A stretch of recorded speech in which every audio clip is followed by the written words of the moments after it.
à toutes et tous, bienvenue à cette 10e rencontre que nous organisons, avec Cyrano Éducation et l'ANRAT. 10e rencontre consacrée aujourd'hui, au spectacle de Jean Bellorini, Paroles gelées. Je vous rappelle l'enjeu de ces rencontres, c'est de permettre de mieux découvrir, des mises en scène à l'occasion d'une rencontre et d'un échange avec, le metteur en scène, en l'occurrence Jean Bellorini. Bonjour Jean. Heu Bonjour. Et l'idée aussi, c'est de permettre à celles et ceux qui sont loin de toute possibilité d'aller voir des spectacles facilement, de pouvoir découvrir ces œuvres via des captations qui sont mises en ligne sur Cyrano Éducation. Ces 10 rencontres que nous avons organisées, nous choisissons, souvent de les centrer sur des œuvres au programme. Donc nous avons, organisé des rencontres autour de la mise en scène de Pour un oui ou pour un non, de L'Île des esclaves, du Menteur, de textes très classiques comme Don Juan. Mais c'est la première fois que nous organisons une rencontre sur un texte non théâtral au départ, c'est-à-dire sur une adaptation, et donc ça sera évidemment l'un des axes que nous retiendrons. Je vous rappelle peut-être aussi, que Gargantua fait partie du programme des premières générales et technologiques, dont l'objet d'étude la littérature d'idées du XVIe au XVIIIe siècle, dans le parcours Rire et savoir. Évidemment, l'une des questions sera comment aussi découvrir, ces textes via le théâtre. Quelques mots pour vous présenter, Jean Bellorini. Alors certains étaient peut-être déjà à la rencontre que nous avions organisée le 7 janvier dernier, autour de l'histoire d'un Cid. Pour ceux qui n'étaient pas là donc, petite présentation, Jean Bellorini, vous avez commencé à faire du théâtre, à l'âge de 11 ans, en 6e. Et je reviens sur cette citation qui me plaît beaucoup.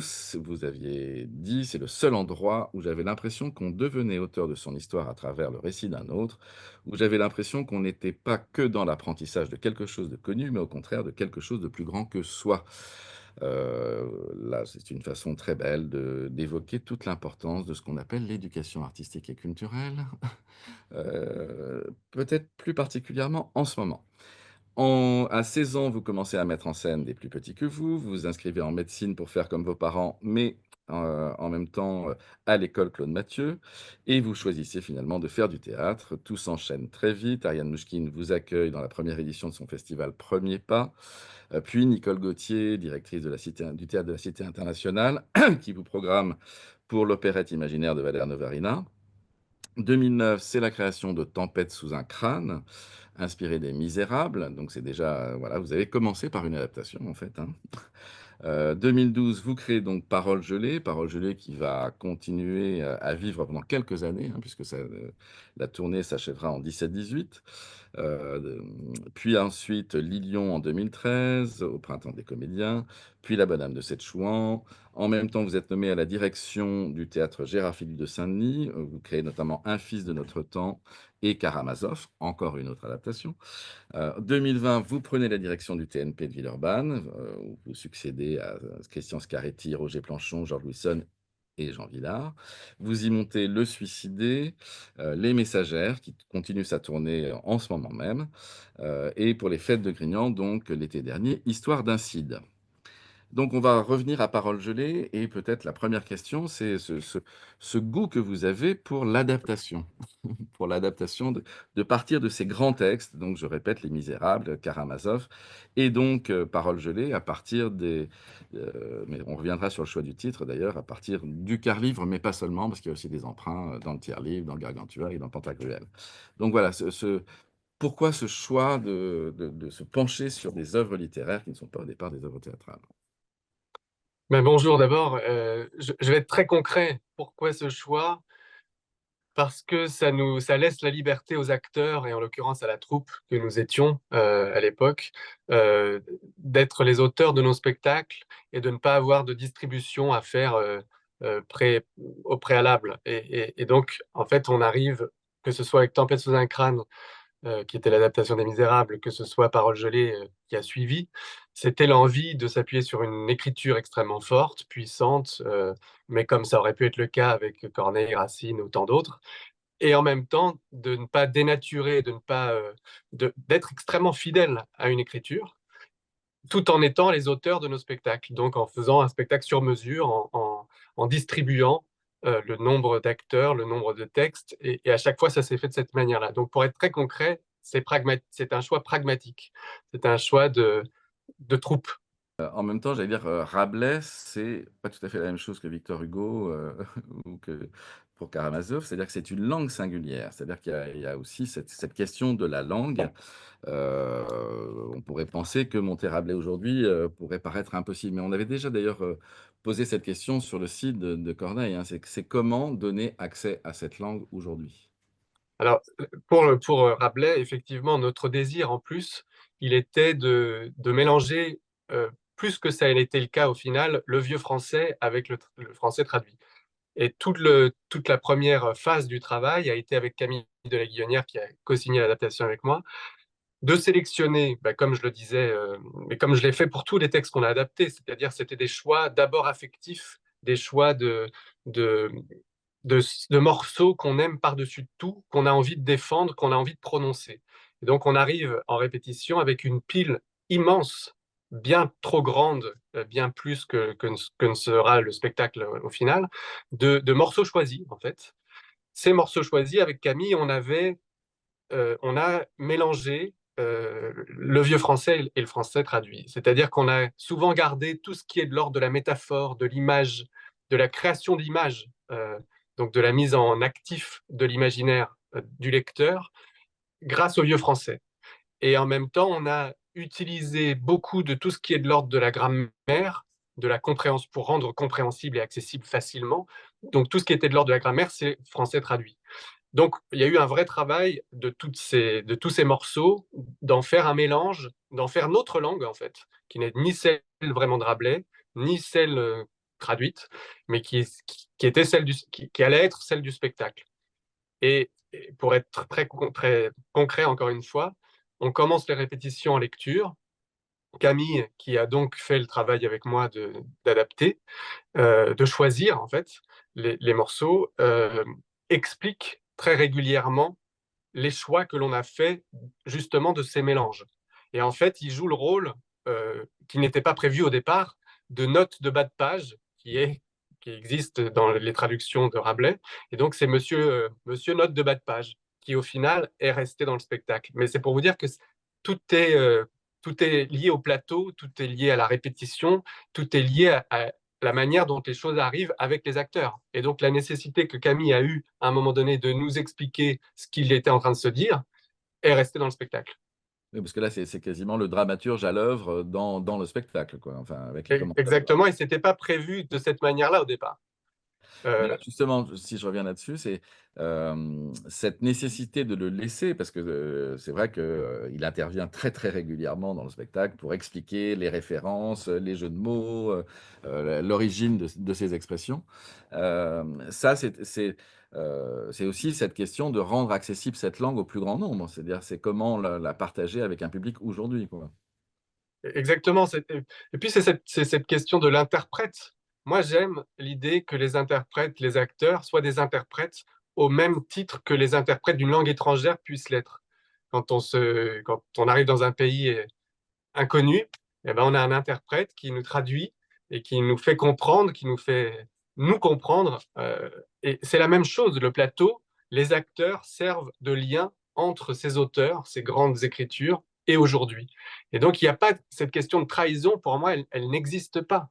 C'est de la fidélité, c'est de l'honnêteté quand on essaye de faire entendre ce qu'a voulu dire cet auteur à ce moment-là et de le faire entendre aujourd'hui.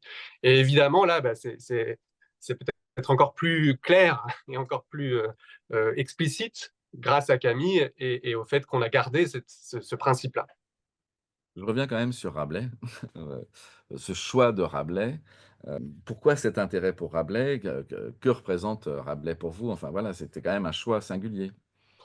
Alors, honnêtement, il représentait, avant de le travailler, tout ce qu'on a appris à l'école, plus du côté du Lagarde et Michard, les géants, cette grandeur, cette grossièreté, ces gros mots, cette folie de la langue.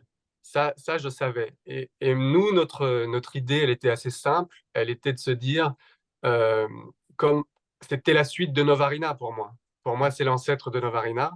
Il y avait eu l'opérette imaginaire qui était notre premier spectacle à la sortie de l'école. Et après, il y en a eu deux, trois. Et puis, c'était l'envie de retrouver cette liberté de jeu, cette liberté intellectuelle, euh, musicale. Et en fait, si je synthétise, c'est envie de célébrer les noces de la musique et du théâtre. C'est-à-dire que tout ce qu'on entend de manière intelligente est entendable sensiblement. Et au fond, c'est ce que nous dit Rabelais. C'est la première envie claire était de dire on va travailler sur le quart-livre et plus précisément sur les mots gelés, les Mmh. paroles gelées. Alors, Et parce que cette image, parce que cette métaphore extraordinaire, qui pour moi est une métaphore du théâtre, oui, et clairement. de l'incarnation de ce que peut permettre la chaleur humaine, voilà, le fait d'aider à fondre la langue et à la réaliser, à la réanimer, à l'habiter, en fait.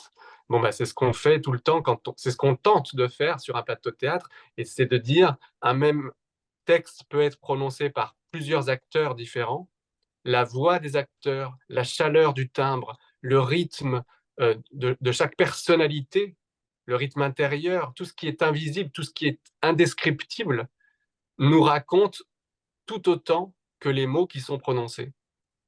Et voilà, c'est ce que dit Rabelais dans les paroles gelées. Et puis on s'est aperçu assez vite que c'était tellement merveilleux comme histoire, comme dimension épique, qu'on a eu envie d'aller piocher dans tous les livres, y compris dans la naissance de Gargantua, etc., et jusqu'au livre cinquième, qui paraît-il n'est pas de lui. Mais, mais voilà, nous, cette dive bouteille, on la faisait, elle était au bout du chemin, c'était la finalité du spectacle, c'était de la trouver. D'accord. Je reviens sur, le spectacle parce qu'il y a donc, la langue de Rabelais, les éléments de traduction, mais il y a aussi énormément de passages qui, visiblement, sont liés à des improvisations qui ont été menées, pendant le travail. On sent une jubilation de plusieurs de vos comédiens, enfin voilà, et vous avez gardé dans le spectacle la trace de tout un tas de moments d'improvisation. Oui, la situation de départ qu'on s'était donnée, presque comme contrainte, c'était de se dire, bon, bah, on raconte un peu la naissance, tout ça, et puis très vite, on va raconter le mariage de Panurge.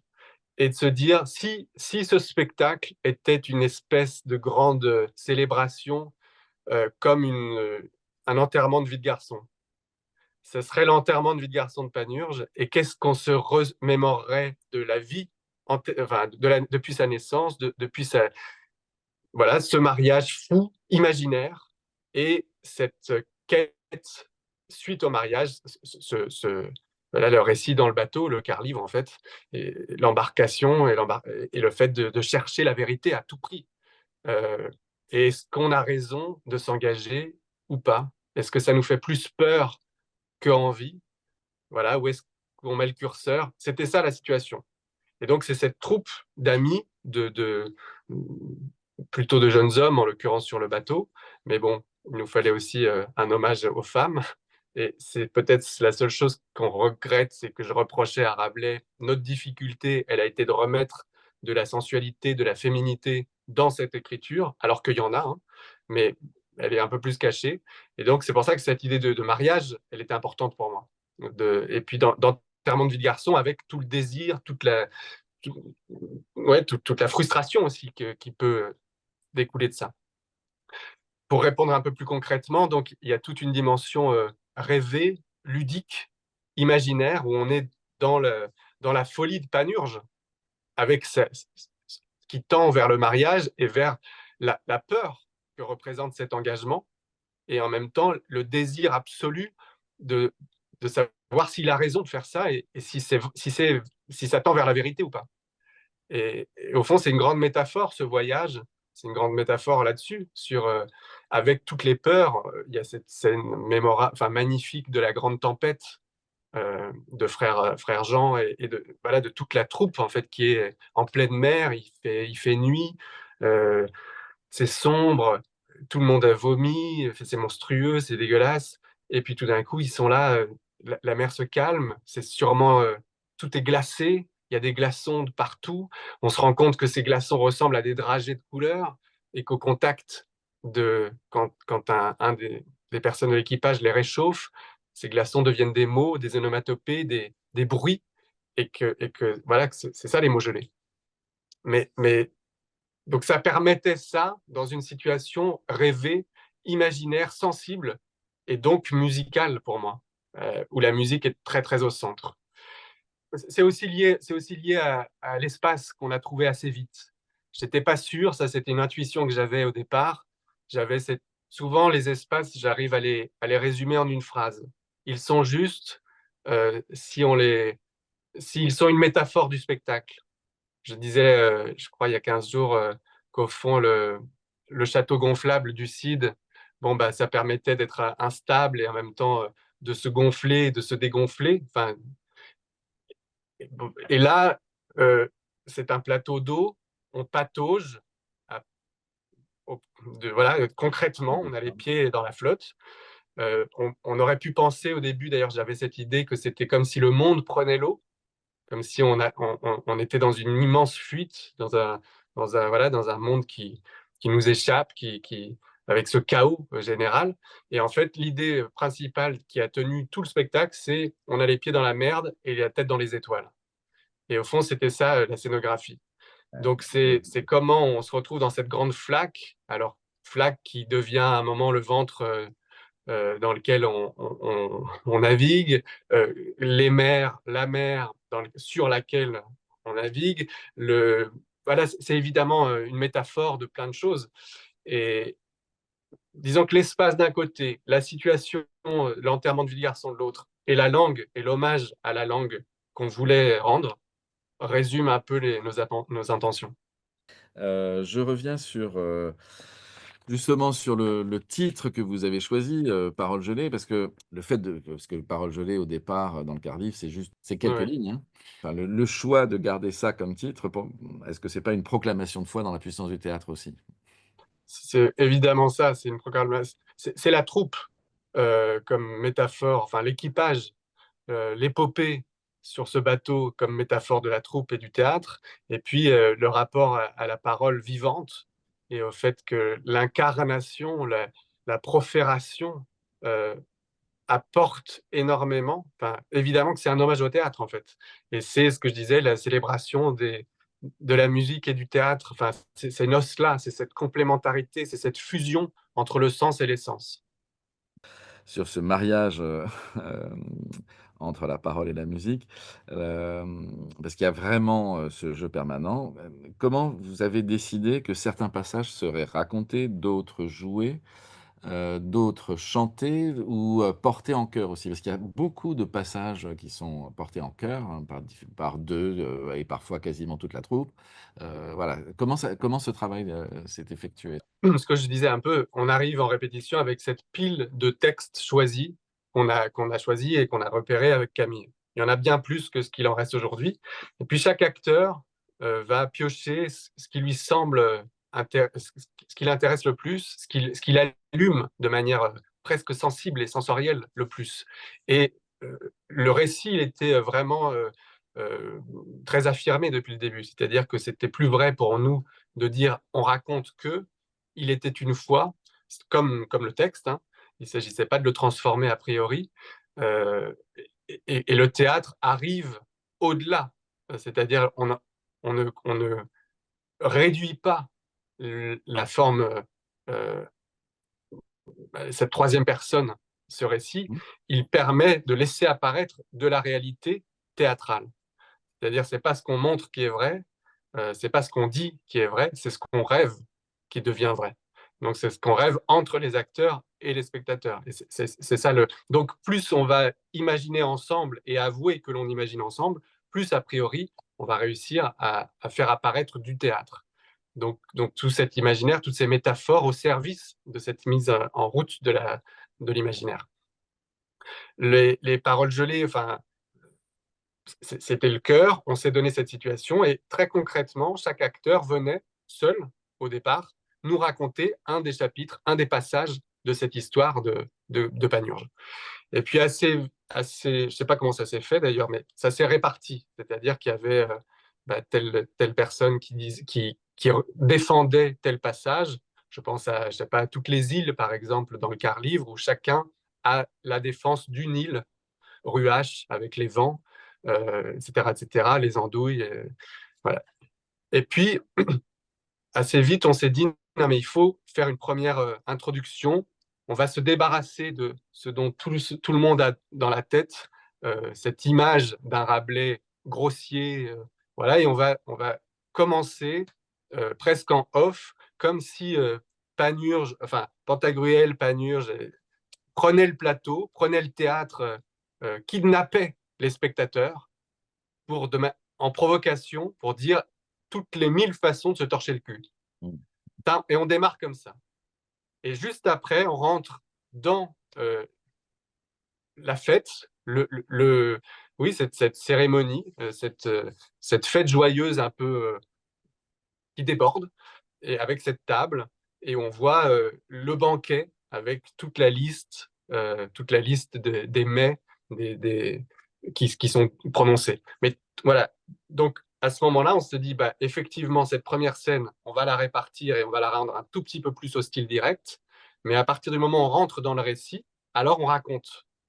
Et à part Panurge et Pantagruel qui se seront un petit peu distingués, la mariée qui apparaîtra elle aussi comme un personnage. Sinon, les autres, c'est le cœur qui sera au service du récit et en fait, du livre. On avait toujours le livre au centre, sur la table, et qui était le centre du spectacle. Et puis, ça s'est construit comme ça.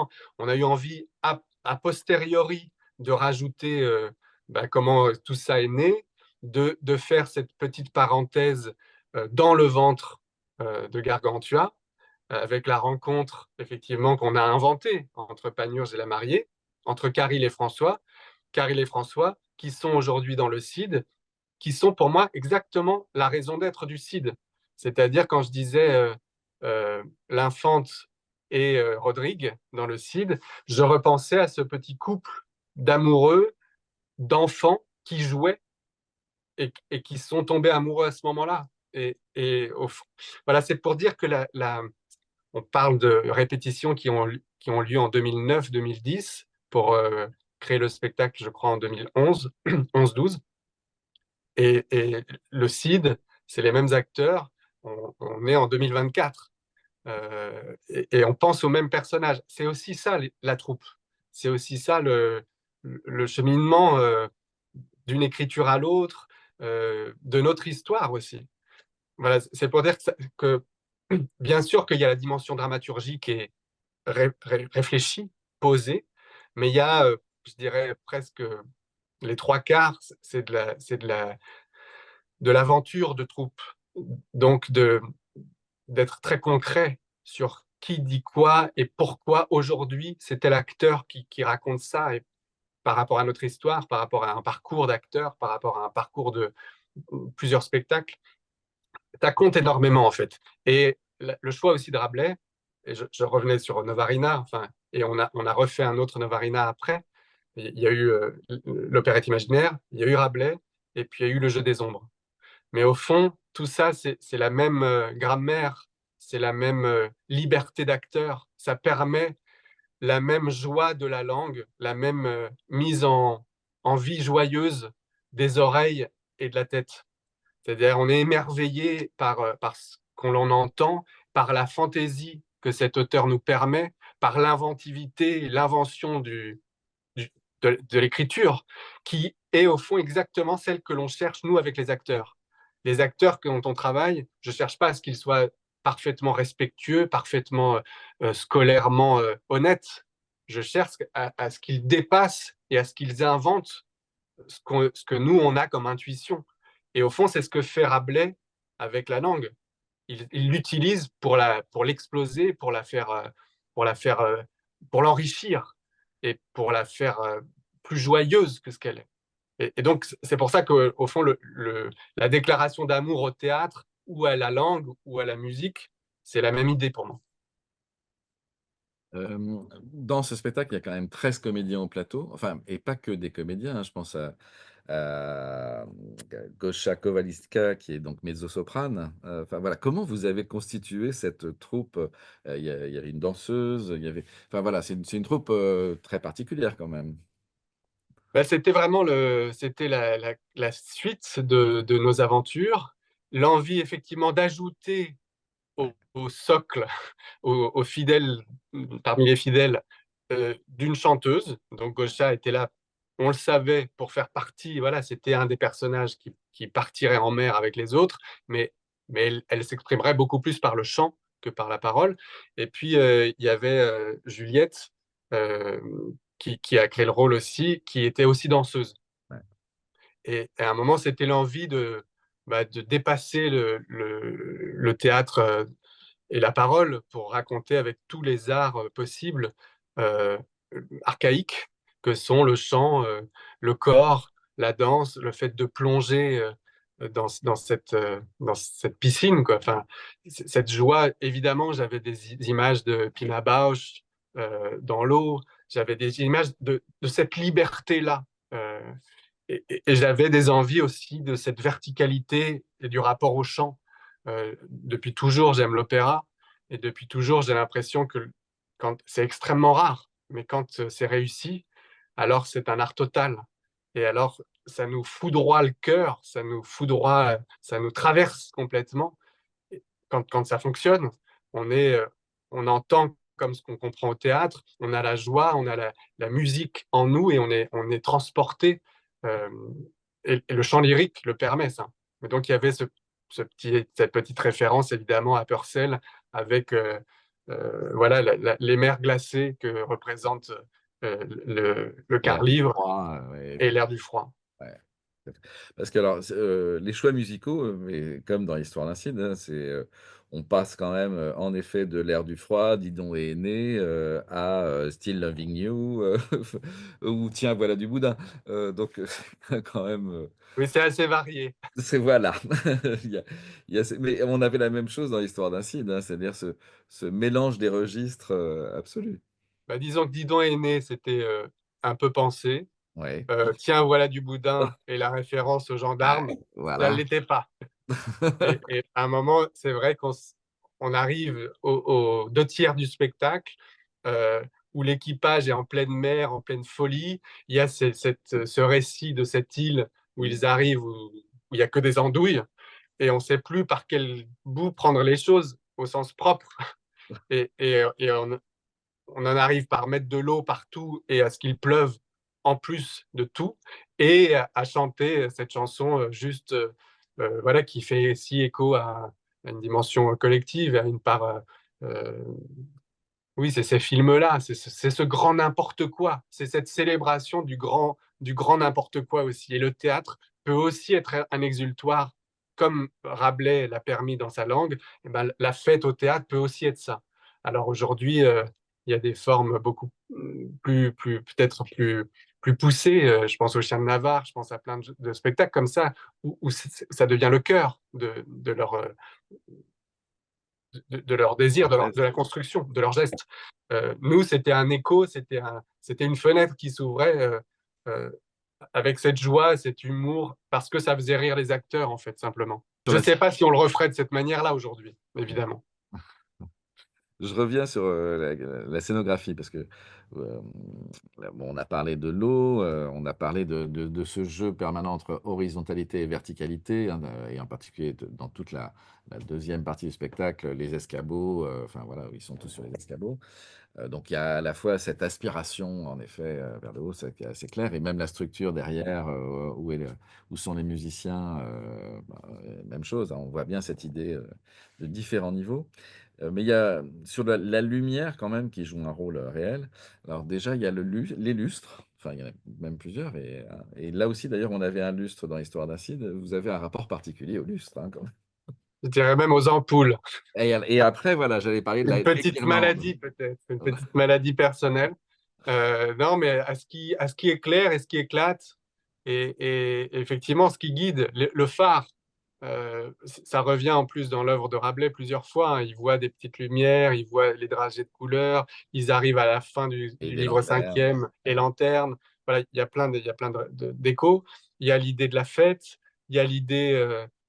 Enfin, je veux dire, en fait, c'est ce que je réponds toujours quand on me pose la question pourquoi. Je dis, mais vous, spectateurs, qu'est-ce que ça vous a évoqué? Donc, c'est vous qui avez les réponses et elles sont toutes justes. La seule chose, moi, qui permet que je garde une idée du début à la fin, c'est qu'elle soit plurielle.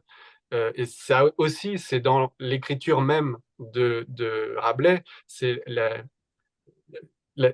multitude de sens que chaque chose peuvent avoir. Et c'est le fait qu'un choix scénographique puisse s'interpréter à l'infini, au fond.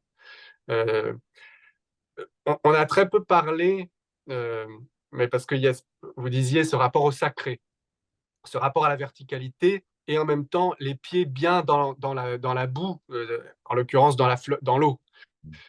Mais je pense que ce sont des gens qui rêvent, et ce sont aussi des gens qui croient.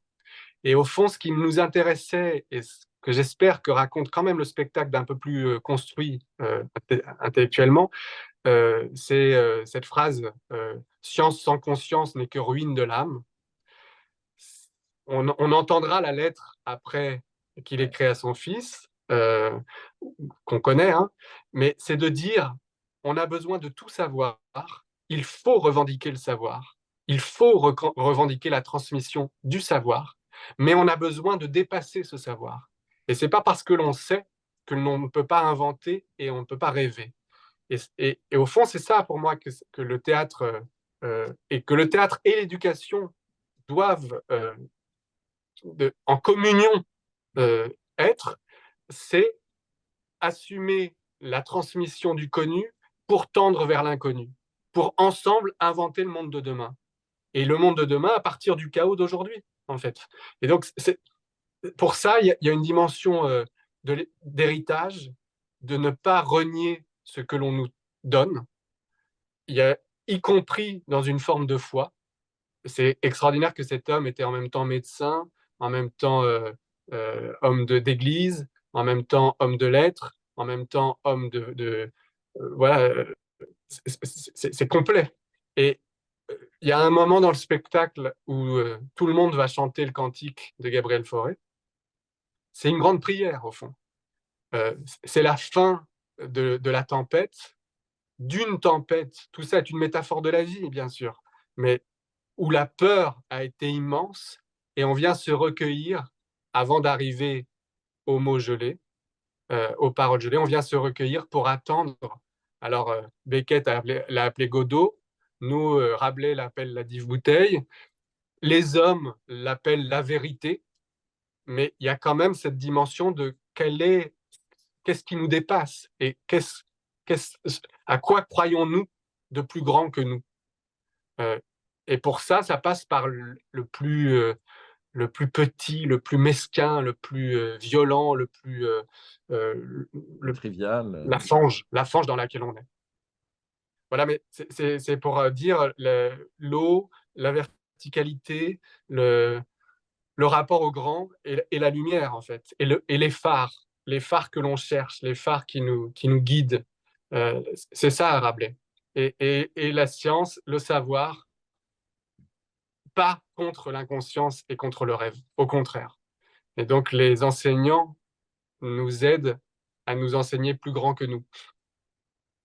C'est peut-être même le savoir qui permet de nourrir le rêve, hein. Voilà. Mais ô combien, ô combien. Et la lumière, effectivement, je dis ça souvent dans mes spectacles, c'est une part très collective. Toutes les répétitions, les acteurs sont les auteurs du spectacle, sont presque les auteurs de l'adaptation au final, parce que nous, on ne fait que réduire, que synthétiser un peu l'œuvre pour la rendre enfin voilà, pour qu'on puisse travailler sans travailler sur tant de pages. Mais au fond, c'est les acteurs, c'est la tentative, plus que la répétition qui font les répétitions.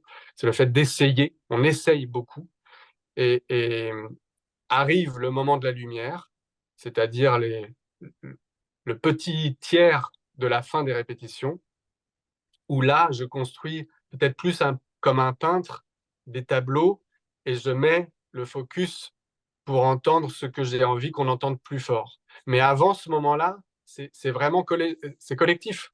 C'est une création collective.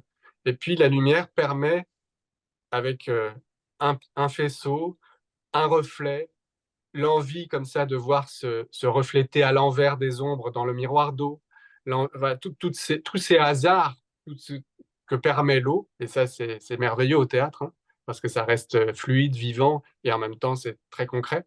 Il y a, tout le monde, enfin très régulièrement on me disait, elle est formidable cette création vidéo. Il n'y a pas de vidéo.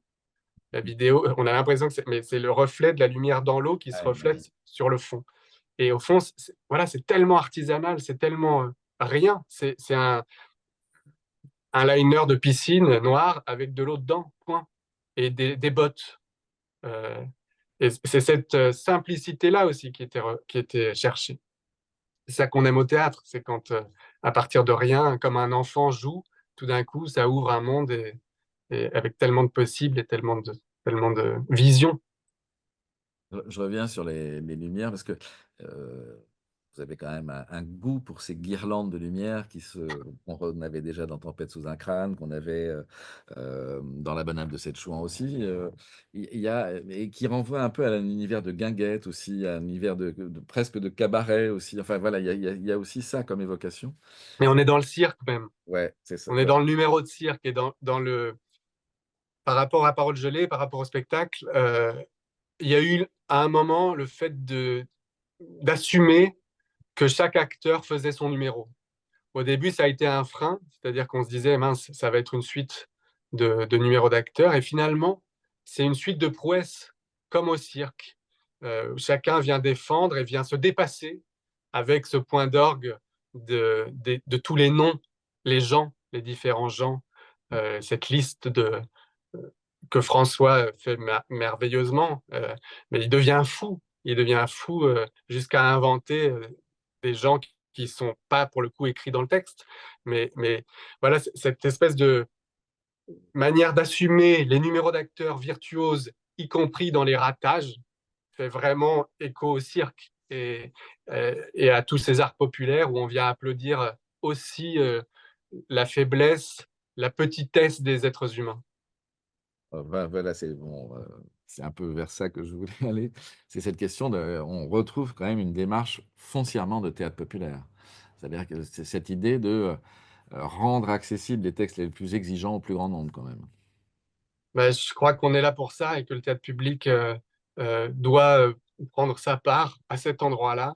Et on reçoit de l'argent, de l'argent public aussi pour transmettre de manière vivante notre patrimoine et comprendre, voilà, ça nous fait, je crois, juste du bien de sentir que ces textes franchissent allègrement les époques, résonnent tout aussi puissamment aujourd'hui qu'il y a tant de centaines d'années.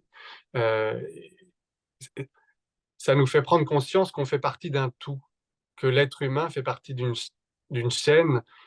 Moi, j'ai besoin de me rappeler en ce moment souvent que le monde est plus vaste que ce qu'on veut nous faire croire, parce que sinon on se rétrécit nous-mêmes dans notre... voilà, on est tous au pied du mur aujourd'hui. Et en fait, quand on se raccroche, quand le théâtre joue le rôle d'un trait d'union entre les hommes, entre les générations, entre les peuples, entre les cultures, entre les pays, entre les continents. Voilà, ça joue son rôle de fédérateur et ça nous fait du bien, je crois, de nous sentir un maillon de cette grande histoire. Et donc oui, il nous appartient de rendre vivants ces textes. Et donc derrière vivant, il y a aussi le fait d'y accéder peut-être plus simplement qu'à travers un prisme scolaire. Il y a aussi, on avait déjà ça aussi dans l'Histoire d'un Cid, le fait du plaisir de retrouver des formules que l'on connaît. Donc on a évoqué Science sans conscience, il y a In vino veritas, il y a la façon dont vous présentez Panurge, dès le début, hein, Panurge, oui, les boutons. Enfin voilà, c'est-à-dire que ça joue aussi sur, la remémoration dans le public de ce qu'on a pu traverser en effet à l'école en particulier, et de ce plaisir de la reconnaissance de ce de ce bien commun, j'allais dire. Mais au fond, c'est ma manière, c'est notre théâtre, c'est ma manière de faire du théâtre. Il se situe précisément à cet endroit-là. Euh, J'aime au cinéma ne pas connaître la fin. J'aime au théâtre justement la connaître pour la revivre, pour la réentendre et la reconsidérer, la remettre. en cause. Et au fond, cette question du théâtre dans la cité, depuis les Grecs, le lieu d'où on regarde, hein, la définition même du théâtre, c'est pas ce que l'on apprend d'inconnu, c'est comment ce qui est connu est remis en débat, en discussion, en réflexion pour la transformer. Donc plus on aura de liants, de souvenirs collectifs, d'échos, ce que j'appelle le jadis antérieur au fond de soi, c'est-à-dire ce souvenir que l'on ne savait pas que l'on connaissait, mais qui en fait apparaît grâce au théâtre. Euh, je ne sais pas, c'est pour moi une définition de la poésie. Qu'est-ce qui est poétique? Et je réponds par ce qui est poétique est ce qui fait écho à soi sans que l'on puisse le soupçonner. Ce qui nous touche, c'est de lire une phrase de Baudelaire qui nous rappelle qu'on a vécu, qu'on a été à cet endroit-là. Mais parce que ça nous rappelle à soi-même. Euh, et c'est surprenant souvent. Mais ça fait écho profondément à l'intime. Et au fond, cet intime, bah, plus il va être partagé de, de références communes, sans que, ça soit, sans que ça soit des références qui excluent. C'est ça la difficulté, c'est de pouvoir être suffisamment ouvert pour toucher tout le monde, c'est-à-dire considérer que tous les hommes ont une part poétique en soi, tous. Tous les hommes sont capables d'être touchés par le beau, par le moche, par une odeur, par une musique, par un mot. Et, et en fait, se rappeler que ce mot, ces mots, on les apprend à l'école, c'est poussé à l'extrême quand on a des phrases que l'on connaît par cœur, mais au fond, ça fait appel à la même chose. C'est le même principe de dire, on remet en cause un mot que l'on croyait être vouloir dire une seule chose, et finalement, au théâtre, il permet de dire autrement plus et autrement différemment, en fonction aussi de ce qu'on a vécu la journée avant de venir s'asseoir dans la salle. Voilà, on regarde un même spectacle et on lit, on reçoit un spectacle différent chacun en fonction de qui on est. Voilà, pour être plus synthétique, euh, la poésie permet de fédérer les hommes parce qu'elle fait écho à des souvenirs de tous. Et chacun y retrouve ses propres souvenirs. Et à travers les langues, les textes, oui, il y a des références communes qui sont plus comme un clin d'œil, quoi. Je ne sais pas Hem, si je suis très clair, mais c'est cette moi, je envie de trouve. partager le souvenir, en fait. Ouais. Comme si le théâtre était aussi le lieu des fantômes et des réapparitions antérieures de ceux qui ont été tous ces Cides, tous ces Rabelais, euh, tous ces médecins joyeux, fantaisistes. Je reviens sur la question de la langue de Rabelais et son caractère parfois très cru. Et parce que, voilà, le spectacle, on l'a dit, a été créé en 2011, on est en 2024. Depuis 2011, on sent quand même, une montée des tensions, en matière de censure ou d'autocensure. Est-ce que vous pensez que, ce spectacle pourrait avoir la même destinée aujourd'hui, si vous le montiez aujourd'hui? J'en sais rien, pour être honnête. J'ose espérer que oui. Euh, je pense que c'est aussi ça qui nous permettent ces grands auteurs, c'est de nous cacher, de nous protéger. On se cache derrière eux. Et oui, à travers, sous couvert d'un Rabelais, on peut dire les 100 000 façons de se torcher le cul euh, et le revendiquer aujourd'hui. J'ose espérer qu'on- que oui, on peut le faire encore aujourd'hui grâce peut-être à un auteur voilà, qui est passé du Moyen Âge à la Renaissance, quoi. Enfin, parce qu'il y a un spectacle là qui a été créé, il y a peu de temps cette année, de, Youssouf Habib Ayat qui s'appelle «Histoire de géants». Enfin, je ne sais pas si vous avez entendu parler de ça, hein, qui reprend Rabelais. Mais, j'ai l'impression quand même que les enseignants ont plus de peut-être d'appréhension à conduire des jeunes voir, ce spectacle. Donc voilà, c'est pour ça que je posais la Ah question. non, mais j'entends très bien. Euh, moi, je crois que tout notre art, et tout l'art probablement aussi des enseignants, il est de ne pas donner à entendre un résultat, mais de laisser voir comment Rabelais a pu inventer ça, et comment c'est le moteur de l'invention qui est formidable, qui est magnifique, plus que le résultat qui peut être jugé, peut être soumis à jugement en tout cas. Et effectivement, aujourd'hui, et je le ressens même moi quand je vais dans des classes, hein, on ne peut plus dire tout à fait tout de la même manière. Par contre, je pense qu'on peut réfléchir à tout autant qu'avant, mais on ne peut peut-être pas le présenter sous forme d'un Lagarde et Michard qui ferait cette liste de, de manières de se torcher le cul. Il faudrait peut-être plus raconter, laisser apparaître l'inventivité.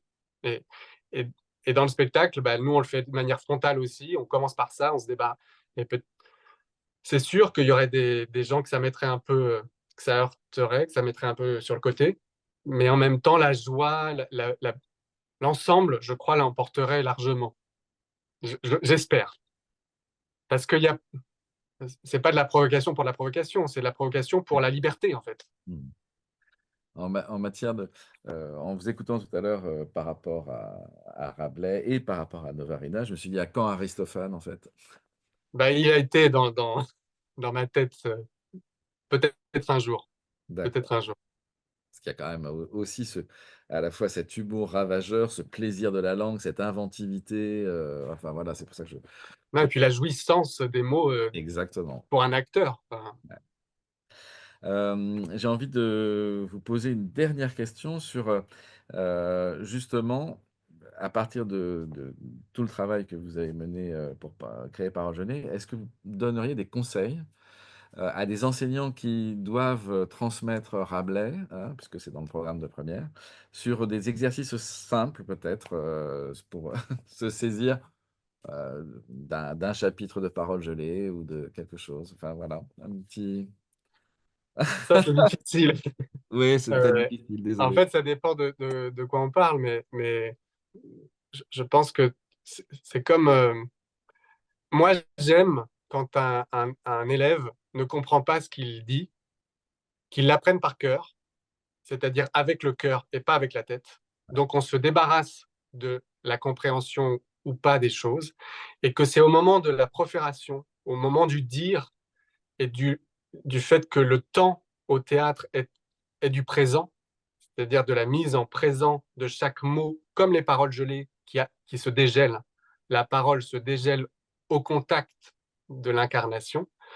Et qu'est-ce qu'elle veut dire pour les élèves au moment, enfin pour l'interprète au moment où il le dit. Mais coupé de ce qui aurait voulu être dit par l'auteur avant, voilà, il n'y a pas de bonne réponse. Mais par contre, et c'est pour ça que peut-être même c'est du vieux français qu'il faut oser utiliser plus, parce que c'est affirmé comme incompréhensible a priori.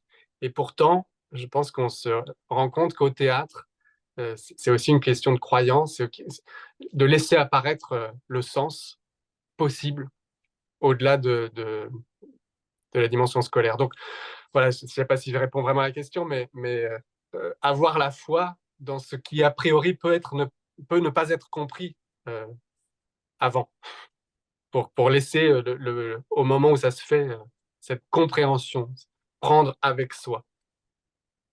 Compréhension par le corps, c'est aussi la question de l'engagement du corps, parce que la voix, c'est enfin voilà, c'est la voix et le corps. En tout cas, rappelez que votre spectacle Les Messagères est en tournée en ce moment même. Alors je vais vous confier un secret, Ah! les messagères, c'est le même décor que Parole gelée, c'est En le même plus. bac d'eau.